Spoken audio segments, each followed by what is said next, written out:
उज्जैन के चामुंडा माता चौराहा स्थित नवीन मेडिकल पर हंगामा। उज्जैन के चामुंडा माता चौराहा स्थित नवीन मेडिकल पर हंगामा मच गया। दरअसल नवीन मेडिकल पर कुछ 7 रेमडेसिविर इंजेक्शन मरीज के परिजनों को दिए जाने की सूचना मिलते से ही अन्य मरीजों का जमावड़ा लग गया। अफवाह फैल गई कि वहां पर ज्यादा तादाद में इंजेक्शन उपलब्ध है। कोरोना काल में कोरोना से परेशान मरीजों के परिजन इंजेक्शन की खोज में दर दर भटक रहे हैं। सरकार भी ठीक से कोई जवाब नहीं दे रही है और अभी तक कोई भी सुविधा उपलब्ध नहीं कर पा रही है। कोरोना के मरीजों के परेशान परिजन उम्मीद की किरण नजर आने पर उस दिशा में भाग पड़ते हैं। नवीन मेडिकल पर भी ज्यादा तादाद में इंजेक्शन मिलने की खबर की सूचना से भीड़ बेकाबू हो गई। भीड़ को भगाने के लिए पुलिस बल का इस्तेमाल करना पड़ा। फिलहाल मेडिकल चालू है पर वहां पर इंजेक्शन उपलब्ध नहीं है। महज 7 इंजेक्शन से ही अफवाहों का दौर चल पड़ा और हंगामा मच गया।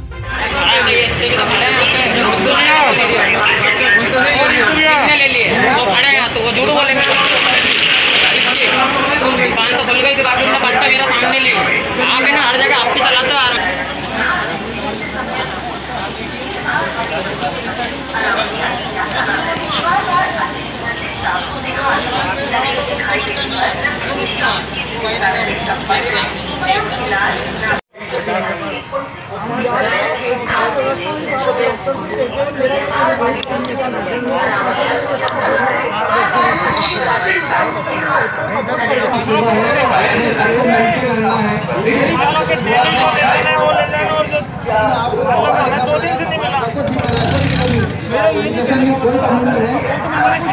साहब और जो भी वरिष्ठ आपको सेवा की जाएगी। सबको मिलेगा इंजेक्शन। थोड़ा सा दुश्मन बना के रखा, आप लोग भूल नहीं लगाए। थोड़ा सहयोग करो, आप लोग थोड़ा जल्दी लगाए है।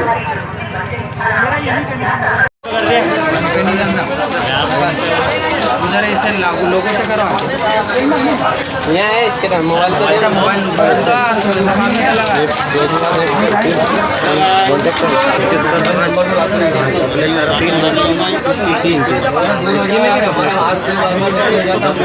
लोग इतना परेशान हो रहे हैं, नहीं अवेलेबल हो पा रहे हैं, किस प्रकार की समस्या आ रही है और आप यहाँ काउंटर पर खड़े तो आप देख रहे हैं क्या आखिर क्या कारण हो रहा है इतनी हौच-पौच होने का? इंजेक्शन एक्चुअल में उपलब्धता सुनिश्चित नहीं हो पा रही है। कम इंजेक्शन आ रहे हैं और लेने वाले अधिक लोग हैं। इस कारण से इंजेक्शन नहीं मिलने के कारण यहाँ पर ये स्थिति निर्मित हो रही है। आप अभी सुबह तक से आप पर कितने इंजेक्शन आए और अभी कितनी आपको डिमांड आपके पास आ रही है? 7 इंजेक्शन आए हैं मेरे पास, उसकी डिमांड और खड़े हैं जितने लोग सभी को देना है मुझे। 218 कुछ इंजेक्शन आने के 218 इंजेक्शन कल आए थे, ऐसा मेरे अधिकारी ने कहा। उसको पूरे उज्जैन जिले के आए थे। अब ये मुझे एग्जैक्ट पता आपको डीआई साहब बता देंगे। लगभग रोज कितने लोग आपके पास इंजेक्शन लेने के लिए आ रहे हैं और कितने आपके पास? 40 से 50 लोग मेरे पास डेली इंजेक्शन के लिए आ रहे हैं। और कितने अवेलेबल करा पा रहे हैं आप? कल हुए थे 24 और आज हुए हैं 7। इसके बाद और आने की संभावना है? आने की संभावना पूर्ण रूप से बनी हुई है। कितने लोग अभी खड़े हैं आपके पास और कितने इंजेक्शन आने की संभावना है आपके पास? अब कितने लोग खड़े हैं ये तो मुझे पता नहीं है, आप बता सकते हैं? क्या कहूँगे, आपका नाम बता दीजिए। पंकज माहेश्वरी। तो क्या समस्या आपको आ रही है यहाँ पे मेडिकल पर आप आए हैं? पिताजी आरडी गाड़ी में शांत हुआ है 7 तारीख को, है ना, और उनकी जो पत्नी है उमा देवी चरक में एडमिट है। वो भी इंजेक्शन के कारण शांत होगा, नहीं मिल पाया और इनको भी इंजेक्शन अभी नहीं मिल पा रहे हैं, तो ये आ नहीं रहा है। क्या कारण बता रहे हैं मेडिकल वाले? और ऊपर से नहीं आ रहा, वो क्या करेंगे? 7 इंजेक्शन आए हमारे पास, वो कह रहे 7 ही आए। अच्छा, इसमें रेट में भी कुछ समस्या आपको आ रही है? रेट की हमें अभी यहाँ पे कोई समस्या नहीं। क्या रेट आपको बताया जा रहा है? आप यहाँ पर आए अभी? चले वो 1800 का तो 1800, 800 का तो 800, कोई अंतर नहीं है। आपका नाम? वाले वो सपोर्ट कर रहे हैं। आपका नाम बता दीजिए। मेरा नाम राजेश माकरी है।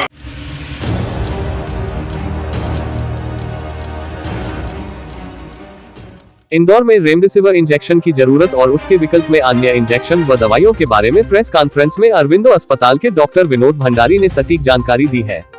अभी सबसे ज़्यादा एक्यूट जो प्रॉब्लम रेमडेसिविर की चल रही है उसको लेके बात कर रहा हूँ। रेमडेसिविर हमने अप्रैल 6 को विदेश से मंगा के लगाना शुरू करा था 2020 को। उसके बाद DGSIS ने, मतलब डायरेक्टर जनरल ऑफ ड्रग, उन्होंने रेमडेसिविर को लगाने के लिए कुछ प्रोटोकॉल और कुछ कंडीशंस डाल के शुरू करने के लिए कहा था। And it was under trial basis that time, और इमरजेंसी ड्रग के रूप में उपयोग करना था। इसमें सबसे पहला काम ये था कि जिस पेशेंट को मॉडरेट ARDS, मतलब जिसकी 20% से ज़्यादा लंग खराब है, उन्हीं को रेमडेसिविर लगाया जाए, बाकी सबको टेबलेट से काम चल सकता है फेविक्विक की। इसके बाद इन सब में भी जो पेशेंट कोमॉर्बिडिटी के हों या फिर जो पेशेंट और ज़्यादा सीरियस हुए हों, उनको इसके साथ साथ और भी ड्रग्स यूज़ की जा सकती है। पर अभी हमने देखा कि इस रेमडेसिविर को इस तरह उपयोग किया गया कि कुछ पैथीज वाले डॉक्टर्स ने, कुछ कंपाउंडर्स ने, कुछ मरीजों ने खुद ने ही ये जो काउंटर पे लेके परचेस करके और अपने अपने घर पे रख लिए हैं और लगा रहे हैं। ये एथिकली भी गलत है, साइंटिफिकली भी गलत है और ड्रग कंट्रोलर के हिसाब से भी गलत है। इसका कारण ये है कि इस इंजेक्शन से लीवर फंक्शन टेस्ट खराब होते हैं। इसको बिगर हॉस्पिटलाइज करे लगाना इज़ ए क्राइम।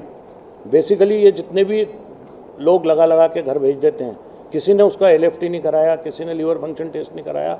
बाद में ऐसा एग्जाम्पल मैं आपको एक डॉक्टर का देता हूँ जो रीवा से यहाँ इंदौर आए थे। वो विदाउट टेस्ट रेमडेसिविर लगा के आए थे, उनको पेनक्रेटाइटिस हुई, 2 महीने तक परेशान हुए। इस इंजेक्शन के बाद में भी 5 दिन बाद भी फिर से लीवर फंक्शन टेस्ट होना चाहिए। इसको हॉस्पिटलाइज करे बिगर या हॉस्पिटल में रखे बिगर कभी भी यूज़ न करें। ये रेमडेसिविर की शॉर्टेज जो दिख रही ना, ये लोगों ने घर में रख के और ब्लैक करने के लिए रख लिए थे। कई मरीजों के अटेंडेंट भी ऐसे हैं जिन्होंने अपने घर पे इसलिए रख लिए कि उनको लगा कि कभी हमारे घर में कोई बीमार हो जाए तो इस शॉर्टेज को फेस ना करना पड़े। थर्ड बात यह है कि रेमडेसिविर का इंजेक्शन 2 डोज अगर किसी को लग गए हैं तो अगर थर्ड मिस भी हो जाए तो कोई तकलीफ नहीं पड़ रही है। इसका अल्टरनेटिव भी है इम्यूनोसिन अल्फ़ा, आप उसको लगा दोगे और टेबलेट पे रख लोगे तब भी काम चल जाता है। इसका मैं लिटरेचर साइंटिफिकली पेपर पब्लिश कर चुका हूँ और बड़े ऑथेंटिक तरीके से बोल रहा हूँ। इसके बाद जो कोमॉर्बिडिटी के पेशेंट हैं उनको हो सकता है कि बाद में और उपयोग भी करना पड़े या दूसरे भी ट्रीटमेंट देना पड़े। तो मेरा ये कहना है कि ये जो आर्टिफिशियल तरीके से लोगों ने घर में इकट्ठे कर करके इसको रेमडेसिविर को वो कर दिया, रेमडेसिविर की नहीं तो कमी कभी नहीं आ सकती थी। डॉक्टर साहब, इसका मतलब ये हुआ कि IMA और MGM और स्वास्थ्य विभाग ये बातें लोगों तक स्प्रेड नहीं कर पाया कि रेमडेसिविर के इंजेक्शन कब और कहां और किस पेशेंट को लगना चाहिए। मैं इससे एग्री नहीं करता। ये लोगों तक जागरूकता नहीं पहुंची। उनका यही कहना है कि हमें हमारा पेशेंट हॉस्पिटल में डॉक्टर मैं आपको फिर से रिपीट कर रहा हूँ कि ये वो 80% पेशेंट वो थे जिनको ये डर था कि मेरे घर का मरीज अगर रेमडेसिविर के कारण परेशान हो चुका है तो मैं यही तो मैं बता रहा हूँ कि कुछ डॉक्टर्स रिकमेंड कर रहे हैं जो पेशेंट हॉस्पिटलाइज नहीं है। हॉस्पिटल के कई बड़े अस्पताल जो है वो इंजेक्शन सबसे पहले जैसी हॉस्पिटल में एडमिट होता है पेशेंट, सबसे पहला इंजेक्शन रेमडेसिविर लगा रहे हैं। चलो तो आज अपन ये मैसेज कर देंगे तब तो लोगों को डर मिटेगा। पर इतनी लंबी देखिए देर आए दुरुस्त है, देर आए दुरुस्त है। किसी की गलती नहीं मानता। देखिए ये भगवान का दिया हुआ कोविड है। अपन सब में से भी बहुत सारे लोगों का परेशान, आपके भी बहुत सारे लोग भर्ती हो गए हैं और अभी भी भर्ती हैं, तो इसलिए इसको अपन किसी को दोष न दें। अभी तो अपन इस जो आपदा आई है अपने को इससे निपटें, क्योंकि इतने इस समय सबसे बड़ी प्रॉब्लम ये है कि ये पेशेंट जो CT स्कैन करा के घूम रहे हैं 5% 10% लेके, उनको 10वें दिन जो 30% और 50% हो रहा है उनको बचाना है अपने। इसलिए मैं आज तो बोलने आया। मैं ऑप्शन क्या बता रहे हैं आप रेमडेसिविर का? इम्यूनोसिन अल्फा करके एक इंजेक्शन आता है जो सबक्यूटेनियस लगता है, वो रेमडेसिविर का अल्टरनेटिव है। और इसकी टेबलेट फेविब्लू आती है, वो 800 मिलीग्राम की लोडिंग डोज में अगर 2 टेबलेट सुबह शाम दे के और फिर करते हैं तो कोई तकलीफ नहीं आती है। सेकंड, जो ये 6 इंजेक्शन लगाना और ज़्यादा इंजेक्शन लगाने का है, इसको अगर अभी अपने को तकलीफ हो रही है तो 2 का लोडिंग डोज से टेबलेट पे शिफ्ट कर सकते हैं। 80% of the patient are on oral drugs या खा पी रहे हैं, तो उनको अपन ओरल ड्रग्स पे भी मेंटेन कर सकते हैं। खूब है, कोई तकलीफ नहीं पड़ेगी। मैंने कंपनी से बात करके आया हूँ, जब भी बोल रहा हूँ यार। लीवर फंक्शन की आप जो बात कर रहे हैं, सही है या गलत? नहीं, वो आधे घंटे जो भर्ती करके लगा रहे हैं ना, वो ऑलरेडी LFT की टेस्ट करे में। वहाँ वेदांता अस्पताल या किसी भी हॉस्पिटल में जो 100 बेड से बड़ा अस्पताल है उसका मैं चैलेंज कर सकता हूँ, किसी ने इस तरह का काम नहीं किया। LFT जरूर कराइए। 20% इंफेक्शन के बाद लग सकता है। हाँ, 20% इंजेक्शन के बाद ही लगाने का प्रोसीजर दिया गया था इमरजेंसी ड्रग के रूप में उपयोग करने के लिए। जो अभी 5% 10% किसी को भी लगा रहे हैं वो गलत है। सिम्टम हुए, खांसी चली, आदमी ने घर पे से ही इंजेक्शन दुकान पे काउंटर पे खरीद लिया। काउंटर पे ये इंजेक्शन बिकना ही नहीं चाहिए था। इसके नहीं और कोई साइड इफेक्ट नहीं है, थोड़ा नौशे वौशे होता है बस। वो टोजीबेक्टिन कहते हैं उसको। टोजीबेक्टिन is not indicated for lung में जिसको 30% एया है, जिसको स्टॉर्म हो रहा है, जिसका फेरिटिन लेवल बहुत ही ज़्यादा हज़ारों में है, उसके लिए टोजीबेक्टिन की ज़रूरत लगती है। और ये टोजीबेक्टिन भी सबसे पहले जब हमने लगाया था, जब हमको भी नहीं मालूम था, अब हम श्योर हैं कि वो स्टॉर्म को रोक लेता है। और उसके लिए तो बहुत सारे अल्टरनेटिव हैं। अगर अभी आपको थोड़े दिन में ये भी खबर मिलेगी, इसीलिए मैं अभी रिपीट कर रहा हूँ कि टोजीबेक्टिन न भी मिले तो IVIG इजीली अवेलेबल मिल जाता है, वो भी लगाया जा सकता है। प्लाज्मा भी एक अल्टरनेटिव है। सर, अब आप कह रहे हैं देर आए दुरुस्त आए की व्यवस्था दुरुस्त करने के लिए IMA, स्वास्थ्य, MGM सब प्रयास करेंगे। सबसे पहला हम सब लोग प्रयास में हैं और हमारी आज सुबह भी करीब 4 घंटे मीटिंग हुई है। हम सबसे पहले ऑक्सीजन की कमी को ठीक करेंगे और इसके बाद सेकंड सबसे ज़्यादा ज़रूरत है ICU बेड की, उसके बाद ज़रूरत है वेंटिलेटर की, वेंटिलेटर के बाद ज़रूरत है जिसको ऑक्सीजन लगी हुई है और वो बाथरूम में उठ के ऑक्सीजन खोल के चले जाता है। तो ऐसे हर फ्लोर पे लोगों को रखना पड़ेगा कि हमारे वॉलंटियर्स उस ऑक्सीजन को बंद कर दें। मरीजों को ट्रेन करना पड़ेगा। अब अनपढ़ मरीजों को कोरोना नहीं हो रहा है, सब पैसे वालों को ही हो रहा है कोरोना, तो सबको ट्रेनिंग देना पड़ेगी कि इस ऑक्सीजन का वेस्टेज नहीं करे। 30% ऑफ द ऑक्सीजन मैंने पिछले 15 दिन में इसी बेसिस से कम कर ली। सर, पढ़े लिखे लोगों को अवेयर कर, उनको अवेयर, ये मैसेज आपके थ्रू जा रहा है ना आज, ये मैसेज इसीलिए तो करने आए। आप जब ये इसको अच्छी तरह से बताएंगे तो अपने आप ही हो जाएगा। आपको रिटेल स्टोर पे रेमडेसिविर नहीं मिलेगा, अब सिर्फ वो अस्पतालों में ही मिलेगा, वो भी उसी अस्पतालों में मिलेगा जहाँ पर कि इसकी साइंटिफिकली प्रूवन सब चीज हो चुका है। रेट तो तय है, जो परचेस प्राइस है उसका 20% से ज़्यादा कोई नहीं ले सकता है। आपको जब भी लगे मैं आपको हर कंपनी के रेट बता देता हूँ, लिख लो। 2000 से 2200 रुपये का हिट्रो का इंजेक्शन है, 2500 रुपये का माइलान का इंजेक्शन है। ये मैं 20% बढ़ा के बता रहा हूँ सब चीज़ों को, और बाकी कंपनियों का मैं यूज़ ही नहीं करता, इसलिए मैं बता भी नहीं सकता। सर, ये 899 का एक मैसेज चलता है और बकायदा सुनिए 899 रुपये का जो इंजेक्शन का मैसेज दिया जाता है ना, उससे कभी आप फ़ोन लगा के बात करना तो आपको अपने आप जब लेने जाओगे ना तो समझ में आ जाएगा कितने रुपए का मिला। सर, मेरे को इसके बारे में बिल्कुल आइडिया नहीं, क्योंकि मुझे कुछ इंजेक्शंस के बारे में मालूम है कि हम जब उसके डिस्टिल वाटर या वो मिलाते हैं तो वो प्रेसिपिटेट हो जाता है, इसलिए मैं तो नहीं यूज़ करता हूँ। मैंने आपको जो कंपनी मैंने यूज़ करी है, और अभी मध्य प्रदेश में तो सबसे ज़्यादा रेमडेसिविर यूज़ भी मेरे यहाँ हुआ है और मैंने ही सबसे पहले उसका उपयोग किया, और मेरे मतलब मेरे यहाँ के पल्मोनोलॉजिस्ट और हम सब डॉक्टर। अरे इसकी गिनती नहीं है अभी, इसकी गिनती नहीं है। 20,000 पेशेंट कर दिया तो आधे में तो लगी गया होगा जिसका, क्योंकि मेरे यहाँ तो हर 40% ऊपर आया, तुमने ही 10-20 भेजे होंगे पेशेंट, याद कर लो तुम। लेकिन आपके यहाँ तो रेट ही लिया जा रहा है या अभी मेरे तो ये रेट बता तो दिया मैंने, इससे 1 रुपया भी ज़्यादा लिया। ये हिट्रो का और इसका माइलान का मिल जाए तो आप मेरे से ले जाना भैया। ये इंजेक्शन स्टैंडर्ड कंपनियों का ले, तुम अभी भी आप लोग एक बात बताओ, कब घर में ब्लड प्रेशर की गोली खाते हैं? कोई ना कोई तो खाते होगे ना, इसमें घर में तो बहुत सारे लोग। आपने जिस ब्रांड की दवाई खाई ना उसके दूसरे की मिल जाए तो ऐसा लगता है ब्लड प्रेशर ठीक ही नहीं हो रहा मेरा। होता है कि नहीं ऐसा? डुप्लीकेसी बहुत हो रही है। नहीं, मैं डुप्लीकेसी के बारे में अपन कहाँ बोल सकते हैं। एक डॉक्टर निशान खरीदे हैं जो क्राइसिस मैनेजमेंट के, उनको बैठना था आपके साथ, कोई जरूरत नहीं है, क्योंकि उनको मैंने सुबह कन्वे कर दिया सब। अपने वीडियो में कहा कि रेमडेसिविर इतना जरूरी नहीं है मरीजों के लिए।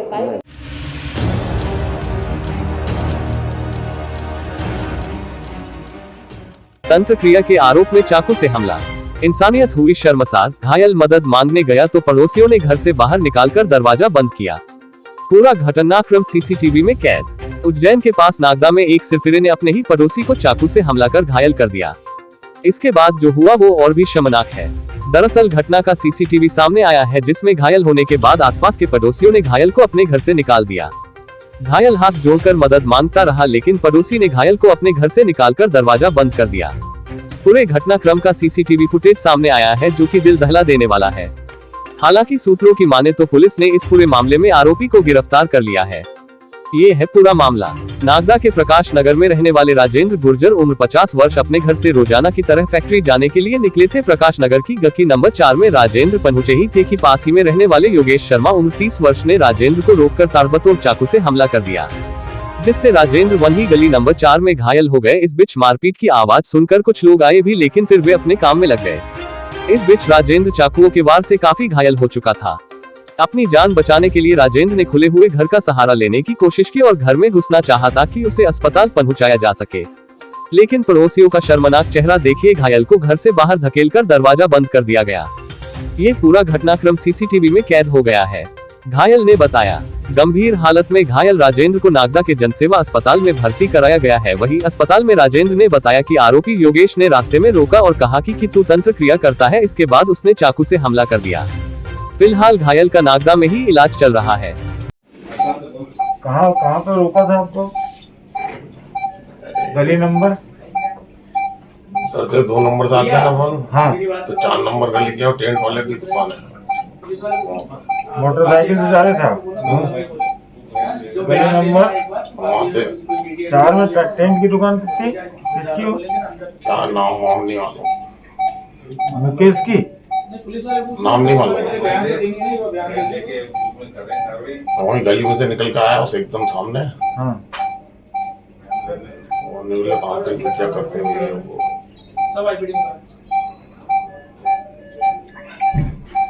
क्या बुलाते थे वो? बोले तांत्रिक विद्या करते हो। हेलो सुरेश भैया, तू एक एचआरसी डिग्री आया ना, नाम बताओ ना तुम। एक 500 का कोई आया तो 500 से बात करो। तो आपने क्या बोला? आपने क्या बोला उसको? मैं जानते नहीं तेरे को, और मैं तांत्रिक विद्या समझता ही नहीं क्या होती है। वो गाड़ी स्टार्ट करके चल गया मैं तो उन्हें कट से गले पे चाकू मारा। उसके पहले से उसके हाथ में चाकू था कि जेब से निकाला? जेब से निकाला। पहले से होता था मन पहले अलर्ट हो जाते अपन। सही है।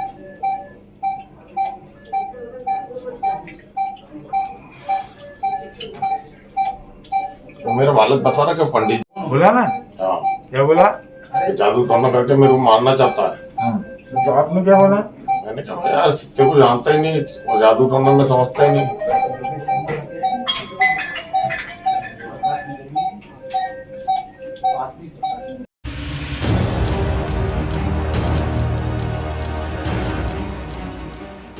अनावश्यक रूप से घर से बाहर ना निकले, वरना पुलिस आपकी रोड पर ही अच्छी एक्सरसाइज करवा देगी। लग जाएगी तो जेल जाके पेनल्टी भुगतोगे।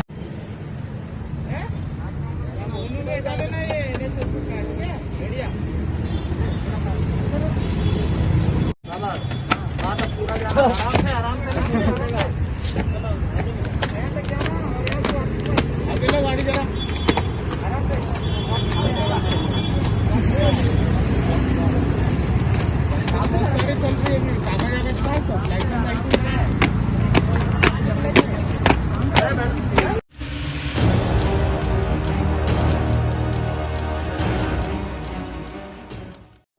उज्जैन जिले के सभी नगरीय निकाय की निर्धारित सीमा के अंतर्गत धारा 144 के तहत 12 अप्रैल से 19 अप्रैल तक कोरोना कर्फ्यू लागू।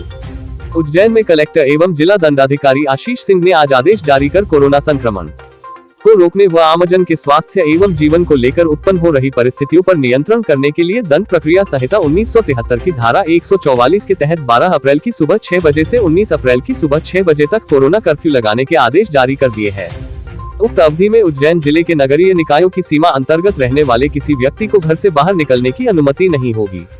सार्वजनिक स्थानों जैसे पार्क, गार्डन, मैदान, सामाजिक परिसर, morning walk, evening walk, shopping mall, शैक्षणिक संस्थाएं, क्रीड़ा स्थल, जिम, धरना प्रदर्शन, ज्ञापन, जुलूस आदि प्रतिबंधित कर दिए गए हैं। जिले के सभी नगरीय निकाय के समस्त धार्मिक स्थल आमजन के लिए बंद रहेंगे। सांकेतिक रूप से दैनिक धार्मिक गतिविधियों के संपादन हेतु संबंधित पुजारी, इमाम, पादरी यानी को उपासना स्थल में आवागमन की अनुमति रहेगी। जिले के समस्त नगरीय निकायों के व्यावसायिक प्रतिष्ठान एवं शराब की दुकानें पूर्णतः बंद रहेगी। जारी किए प्रतिबंधात्मक आदेश में निम्नांकित छूट प्रदान की गई है। 1. उक्त प्रतिबंध इमरजेंसी ड्यूटी जैसे स्वास्थ्य सेवाएं, नगरीय निकाय, पुलिस, स्थानीय प्रशासन, लोक निर्माण विभाग, विद्युत विभाग, संचार सेवाएं, bank, ATM, post office, media कर्मी तथा न्यूज़पेपर व पेपर से संबंधित हॉकर की सेवाएं चालू रहेगी। केंद्र एवं राज्य सरकार के सभी शासकीय, अर्ध शासकीय कार्यालय शासन द्वारा निर्धारित शेड्यूल एवं स्थानीय आवश्यकता अनुसार खुले रहेंगे। संबंधित विभाग के नियंत्रणकर्ता अधिकारी आवश्यकता अनुसार कार्यालय में कर्मचारियों की उपस्थिति की संख्या कम करने पर आवश्यक निर्णय ले सकेंगे। उक्त सेवाओं से संबंधित व्यक्तियों को आवागमन हेतु अपने विभागीय पहचान पत्र अपने पास रखना होंगे। 2. शासन द्वारा संचालित कोविड-19 टीकाकरण अभियान निरंतर जारी रहेगा। टीकाकरण हेतु आवागमन कर रहे नागरिकों व कर्मचारियों को आवश्यक छूट प्राप्त होगी। 3. शासन द्वारा संचालित गेहूं उपार्जन कार्यक्रम निरंतर जारी रहेगा। इस कार्यवाही में संलग्न अधिकारी, कर्मचारी, हम्माल, तुलावटी एवं विक्रयकर्ता, कृषक तथा वाहन आदि प्रतिबंध से मुक्त रहेंगे। 4. थोक फल एवं सब्जी मंडी, अनाज मंडी की नियमित गतिविधियां पूर्णतया चालू रहेगी, किंतु लोकल स्थानीय फुटकर सब्जी फल मंडी एवं हाट बाजार प्रतिबंधित रहेंगे। सब्जी फल विक्रेता हाथ ठेले के माध्यम से चलायमान स्थिति में सोशल डिस्टेंसिंग, मास्क पहनकर फल एवं सब्जी का विक्रय उपभोक्ताओं कर सकेंगे। थोक फल व सब्जी मंडी से फुटकर विक्रय प्रतिबंधित रहेगा। 5. सभी विनिर्माण उद्योग प्रारंभ रहेंगे। उद्योगों में तैयार माल और कच्चे माल का परिवहन चालू रहेगा, अतः आवागमन में सुविधा हेतु विनिर्माण उद्योग में संलग्न मजदूरों, कर्मचारियों एवं अधिकारियों को अपने संस्थान द्वारा जारी परिचय पत्र धारण करना अनिवार्य होगा। 6. किराना दुकान, थोक एवं खेरची, सार्वजनिक वितरण प्रणाली की दुकानें, पेट्रोल पंप, गैस एजेंसी, आटा चक्की एवं पशु आहार आदि की अत्यावश्यक सेवाओं से संबंधित प्रतिष्ठान प्रातः 11 बजे से शाम 5 बजे तक खुली जा सकेगी। आमजन अपने निवास स्थल के निकट स्थित प्रतिष्ठान से ही आवश्यक सामग्री क्रय कर सकेंगे। किसी भी प्रतिष्ठान के अंदर दुकानदार को छोड़कर एक समय में अधिकतम 5 ग्राहक ही उपस्थिति रह सकेंगे। दुकानों में सोशल डिस्टेंसिंग, मास्क धारण करने, सैनिटाइज करने जैसे सुरक्षात्मक प्रावधानों का पालन करने का उत्तरदायित्व संबंधित दुकानदार का होगा। 7. जिले में मालवाहक वाहनों को आने जाने की अनुमति रहेगी। 8. आईटी कंपनियां तथा बीपीओ कंपनियों के सपोर्ट स्टाफ को आवश्यक छूट प्राप्त होगी, इस हेतु उन्हें कंपनी द्वारा जारी परिचय पत्र धारण करना होगा। 9. दूध की दुकान, दूध के हाकर्स व दूध डेयरी प्रातः 6 बजे से प्रातः 10 बजे तक एवं शाम 6 बजे से रात्रि 8 बजे तक खुली रहेगी। 10. स्वास्थ्य चिकित्सा सेवाओं, केमिस्ट व अस्पताल से संबंधित समस्त प्रतिष्ठान व दवाई दुकान निरंतर संचालित रहेगी। 11. शव यात्रा में अधिकतम 20 व्यक्ति शामिल हो सकेंगे। 12. शादी वैवाहिक कार्यक्रम में अनुमति के साथ अधिकतम 50 व्यक्ति सम्मिलित हो सकेंगे। 13. परीक्षा केंद्रों पर आने एवं जाने वाले परीक्षार्थी तथा परीक्षा केंद्र एवं परीक्षा आयोजन से जुड़े कर्मी अधिकारीगण प्रतिबंध से मुक्त रहेंगे। 14. बस स्टैंड, रेलवे स्टेशन व एयरपोर्ट से आने जाने वाले नागरिक को टिकट दिखाए जाने पर प्रतिबंध से छूट रहेगी। उक्त आदेश का उल्लंघन भारतीय दंड प्रक्रिया संहिता 1860 की धारा 188 तथा डिजास्टर मैनेजमेंट एक्ट 2005 के प्रावधानों के अंतर्गत दंडनीय अपराध होगा। यह आदेश तत्काल प्रभाव से हो गया है।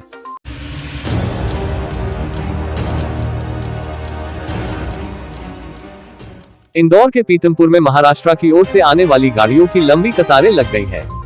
रात भर महाराष्ट्र की ओर से कई गाड़ियां और खास तौर पर ऑटो रिक्शा का आना जारी रहा। प्रवेश बंद करने पर लंबी कतारें लग गई।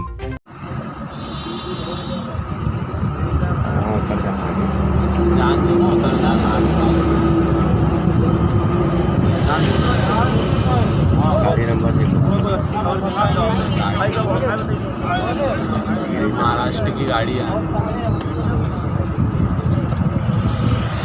महाराष्ट्र की गाड़ी है, सब महाराष्ट्र की जितनी भी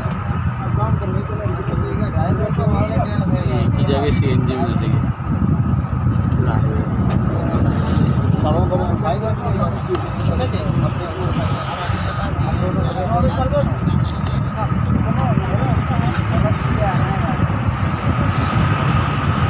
अधिक रिक्शा हो गई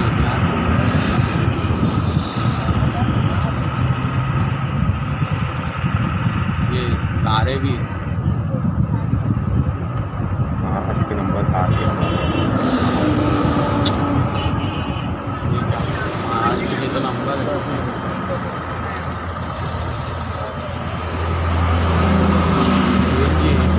अंदर तक लगी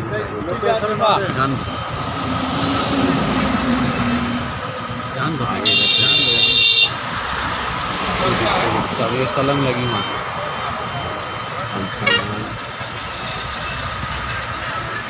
CNG दिखा दूंगा रिक्शा दिख रहा है वीडियो बना रहे हैं।